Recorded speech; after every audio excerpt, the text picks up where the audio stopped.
It gives you a freedom, doesn't it, being on a bike? It's just you and the bike, and your mind can go anywhere. People do it when they go running, don't they? Some people love going running. I don't like running. I like getting on the bike, and just, it clears my head. It's just nice to get out there. I'm Aled. I'm quite late into the game in terms of motorcycling. I started when I was 27, got my licence then, and loved it ever since. Not only riding, but building bikes is a particular passion, really. At 16, I really wanted one, but my mum said no. And then it kind of died off after that. Life got in the way. And yeah, at 27, I kind of thought, it's now or never, and decided to go for my test. I just met my now wife at the time, and she wasn't too happy about it. But luckily, my father-in-law, her dad is into bikes as well. The opportunity came around where Pete, my father-in-law, said one day he's had the opportunity to buy 2 frames. They were up in someone's attic, just in Alperton, a few miles away from here. And he said that there's enough bits to build 2 bikes. And it was just, yeah, that opportunity came up. And it was just so exciting that I thought, yeah, I want to do this. I had no real idea at the time. There was a really good custom bike builder, a Norton one, George Cohen, that's his name. He made some lovely bikes. The late George Cohen now, unfortunately. And I saw one of his bikes. And I had to make a choice whether, do I build an original bike or do I want to go a bit custom? And it was a no-brainer, really. I was never into the old bikes myself, so I had to go custom and do something a bit different. I think the biggest challenge was the fact that it wasn't built when we got it. It was just a frame and boxes of various bits. Some from this bike, some from the other bike, some from neither. And just trying to work out what we had, what I had to build this, what we needed to sell off to make some money to buy the other bits. So that was the real challenge, finding the information online. It's a 1936 bike at the end of the day, and yeah, finding out how to build one wasn't easy when you start with nothing. It was 3 years in the making. Various things, life things got in the way. Got married, my wife got ill. Various things got in the way, so it took 3 years. So yeah, to hear it kick over for the first time, there was a lot of smoke, to be honest, but I didn't care. It was great that the engine was running.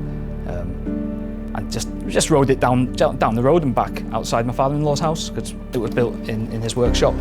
I didn't have this place at the time.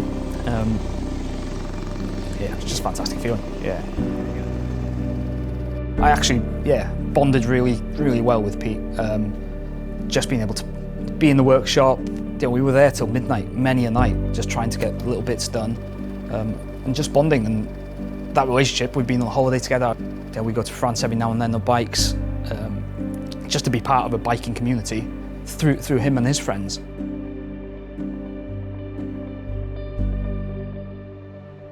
I keep coming back to Nortons. I can't help it, I got my first one.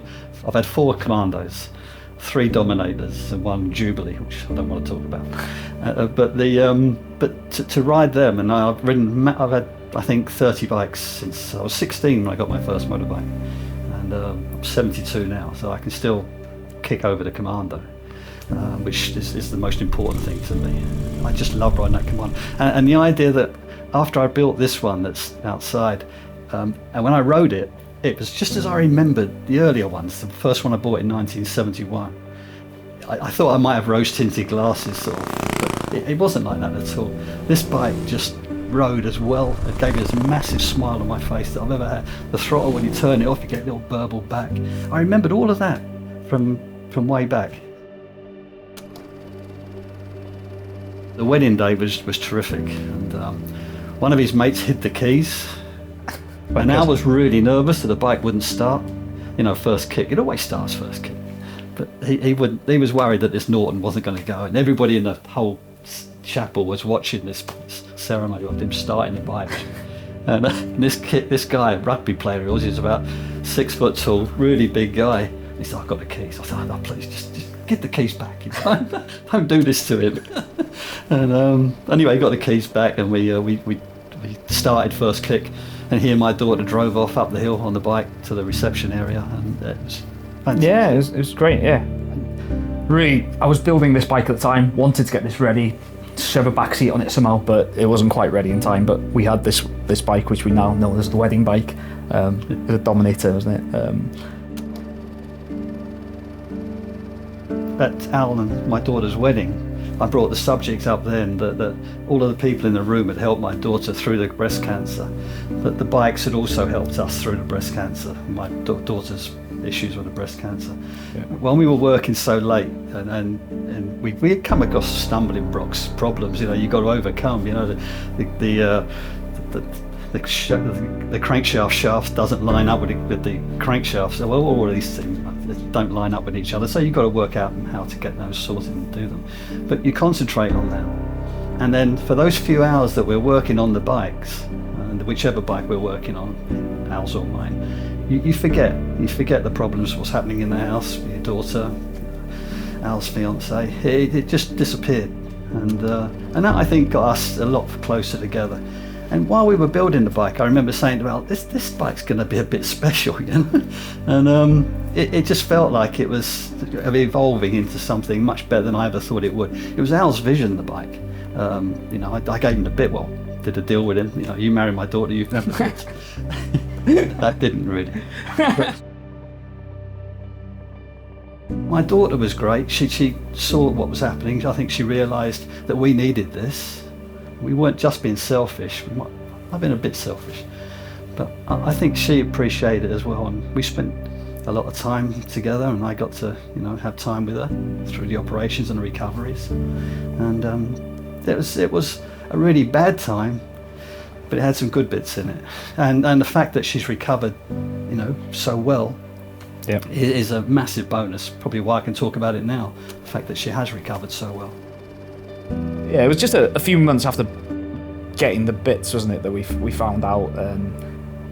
Yeah, and I certainly agree with that. It was certainly therapy just to get that mind away from Sue and her being ill. It was nice just to get away for a few hours because we needed it. And I know it wasn't me personally going through it, but I also needed that therapy just to that time away.